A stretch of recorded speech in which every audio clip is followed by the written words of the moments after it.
खबर बिहार में आपका स्वागत है। मैं हूं आपके साथ प्रीति सिंह। खबर बिहार की शुरुआत बड़ी खबर के साथ। बिहार में आगामी चुनावों को लेकर तैयारियों के बीच में एक बड़ी कार्रवाई सामने आई है। राज्य के विभिन्न जिलों में से 3 लाख से अधिक लोगों को चुनाव आयोग द्वारा नोटिस जारी किया जा रहा है। ये नोटिस उन लोगों को भेजा जा रहा है जिनके नाम हाल ही में मतदाता सूची में जोड़े गए हैं। इनमें से कई पर नेपाली और बांग्लादेशी मूल होने का शक जताया गया है और अगर ये लोग भारतीय नागरिक हैं तो उन्हें अपने दस्तावेज भी पेश करने होंगे। आपको बता दें, दस्तावेज जमा करने के बाद सुनवाई होगी जिसमें फैसला लिया जाएगा, जिसमें ERO निर्णय लेंगे और साथ ही नाम मतदाता सूची में रहेगा या नहीं। नोटिस दिए जाने वालों में सबसे अधिक किशनगंज, मधुबनी, पूर्णिया, पश्चिम चंपारण, अररिया, सहरसा प्रमुख जिला के लोग शामिल हैं। इसके अलावा सभी जिलों के लोग भी इसमें शामिल हैं और ये कदम चुनाव आयोग द्वारा मतदाता सूची को साफ और निष्पक्ष बनाए रखने के उद्देश्य से उठाया गया है। आयोग का कहना है कि अगर कोई व्यक्ति भारतीय नागरिक है तो उन्हें घबराने की जरूरत नहीं है, सिर्फ दस्तावेज प्रस्तुत करने होंगे। आगे की प्रक्रिया के लिए चिन्हित व्यक्तियों को समय पर दस्तावेज प्रस्तुत करना अनिवार्य है ताकि उनका नाम मतदाता सूची में बराबर रह सके। तमाम जानकारी के साथ हमारे सहयोगी रजनीश हमारे साथ जुड़ चुके। रजनीश, क्या कुछ जानकारी आपके पास? देखिए प्रीति, चुनाव आयोग ने जो SIR अभी चल रहा है बिहार में, उसमें सबसे बड़ी खबर ये है कि करीब 3 लाख से ज्यादा जो नाम अभी जो प्रारूप आया था सामने, जो ड्राफ्ट सूची थी उसमें जो शामिल है नाम, उनमें 3 लाख से ज्यादा लोगों को नोटिस भेजना शुरू हो गया है।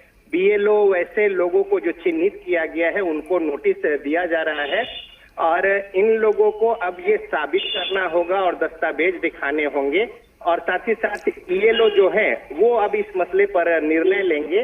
तो कुल मिलाकर देखें तो इन लोगों को अब साबित करना होगा। उसमें ज्यादातर लोग जो हैं वो किशनगंज, मधुबनी, पूर्णिया, पश्चिम चंपारण, अररिया, सहरसा जिलों के हैं। बाकी जिलों में भी कुछ लोग हैं लेकिन प्रमुख रूप से इन जिलों में जो लोग हैं, ये जो आंकड़ा है 3.5 लाख से ज्यादा का वो, और साथ ही साथ इनमें ज्यादातर लोग जो हैं वो नेपाल या बांग्लादेश के हैं। तो अब वो भारत के निवासी हैं या यहाँ की नागरिकता है, इन्हें इस बात को लेकर साबित करना होगा और वो दस्तावेज प्रस्तुत करना होगा।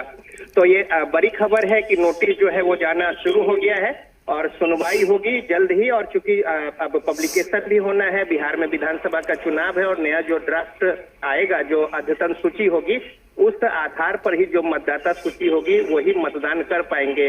तो लिहाजा बड़ा ही महत्वपूर्ण है कि 65 लाख नाम जो हैं वो पहले कटे हैं और ये 3 लाख से ज्यादा जो नाम है इनमें कौन से लोग जो है वो सक्षम होते हैं और सही नागरिकता है या फिर जिनकी नागरिकता नहीं है, तो वैसे लोगों को चिन्हित करके हटाने का काम जो है चुनाव आयोग ने शुरू कर दिया है और बाकायदा इसकी सूची जो है वो जारी कर दी गई है। और साथ ही साथ अब BLO जो है वैसे चिन्हित किए गए जो लोग हैं उनके पास प्रपत्र दे रहे हैं और नोटिस दे रहे हैं और अब नोटिस मिलने के बाद उन्हें जल्द ही अब दस्तावेज के साथ अपने आप को साबित करना होगा कि वो यहाँ के नागरिक हैं। बिल्कुल रजनीश, और देखिए सबसे बड़ी बात यह है जिसका भी आप भी जिक्र कर रहे थे कि चुनाव को बेहद ही कम समय बचा है। ऐसे में पहले नोटिस जाएगा, फिर दस्तावेज पेश करने होंगे और उसके बाद नाम जो है वो जुड़ेगा। तो कितना समय कहा जा सकता है कि इस नोटिस के बाद लोगों को दस्तावेज पेश करने के लिए दिए गए हैं? देखिए प्रीति, अब ये अंदर खाने चीजें चल रही थी, ये जो सूत्रों के हवाले से रिवील हुआ जो चीजें सामने आई हैं, तो दस्तावेज मिलने शुरू हो गए, बल्कि मिल भी गए हैं। अब तो 3 दिन समझिए कि आज जो तारीख हो गई है उस अनुसार बहुत कम समय है, क्योंकि 1 तारीख के बाद जो है वो अद्यतन जो प्रारूप है सूची का वो सामने आ जाना है। तो इस बीच नोटिस चली गई है, नोटिस भेजने शुरू हो गए हैं, नोटिस पहुंच चुकी है और जो समय सीमा निर्धारित की गई है उसके अंदर उन्हें अपनी जो ERO है उनके द्वारा निर्णय लिया जाना है। तो उनके सामने जो नोटिस दिया गया है सुनवाई होगी और सुनवाई में प्रपत्र के साथ अपनी बातों को साक्ष्य के साथ प्रस्तुत करना होगा। तो अगर सही है तो ठीक है, अन्यथा उनके नाम कटेंगे। तो ये स्पष्ट हो गया है कि ज्यादातर 3 लाख से ज्यादा जो नाम है उसमें बांग्लादेश और नेपाल के लोग हैं शामिल हैं और जो प्रमुख है वो सीमांचल का और नेपाल से सटे हुए जो जिले हैं बिहार के, उन जिलों के लोग हैं जिन्हें नोटिस जो ज्यादातर दिए गए हैं। और साथ ही साथ अब सुनवाई जो है वो होनी है और साथ ही साथ फाइनल उसका रिजल्ट जो है आना है। तो त्वरित गति से इस काम का निष्पादन किया जा रहा है, जिससे कि समय सीमा जो निर्धारित है उसमें ड्राफ्ट सूची जो है फाइनल अंतिम रूप से अद्यतन वो जारी हो सके। बिल्कुल रजनीश, और इलेक्शन कमीशन ये भी बार बार जिक्र कर रहा है कि जो भारतीय नागरिक है उन्हें डरने की जरूरत नहीं है, घबराने की जरूरत नहीं है। आप अगर नागरिक हैं भारतीय, आपको किसी तरीके का डर नहीं होना चाहिए। साथ ही दस्तावेज अगर आप दिखा देते हैं तो डरने वाली बात ये भी नहीं है कि आपका नाम नहीं होगा, आपको वोटिंग नहीं करने दिया जाएगा। तो इन सब बातों का भी ख्याल रखने की जरूरत है ताकि स्थिति पैनिक ना हो। चूंकि इस पूरे मुद्दे को लेकर, SIR को लेकर जो बिहार में हम सियासत देख रहे हैं लगातार, उसके बाद कहीं ना कहीं जनता में भी थोड़ा डर जरूर पैदा हो गया है।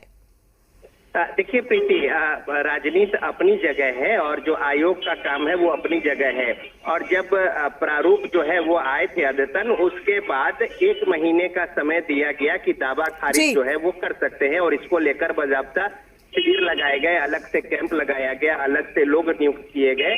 और वैसे लोगों की संख्या बेहद कम थी उन जगहों पे जहां पे दावा खारिज को लेकर लोग पहुंचे या फिर कुछ अपडेट कराए। कई जगहों पे कुछ छोटी मोटी त्रुटियां थी, जैसे नाम को लेकर या उम्र को लेकर या पता को लेकर। तो ये सारी चीजें जो है अलग अलग फॉर्म है और बाकायदा सभी चीज जो है पब्लिक डोमेन में डाली गई और इसका प्रचार प्रसार भी किया गया।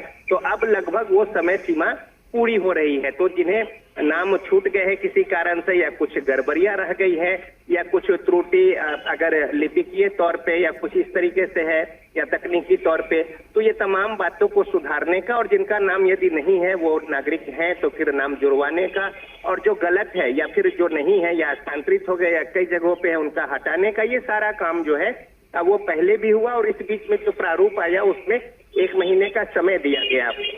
अब इसमें जो बात निकल कर आई थी, जो प्रारूप थे, उसमें वैसे नाम 3 लाख से ज्यादा लोगों का है जिनकी नागरिकता को लेकर शंका है, शक है और प्रपत्र जो है उस तरीके से नहीं है। तो लिहाजा अब उन्हें नोटिस जो है वो भेजा गया है कि वो अपने दस्तावेज के साथ अपने जो नागरिक है भारत के वो साबित करें। और इसके बाद वो नाम उसमें होगा सुनवाई के बाद, जब संतुष्ट होंगे पदाधिकारी, अन्यथा उनके नाम जो है वो काटे जाएंगे।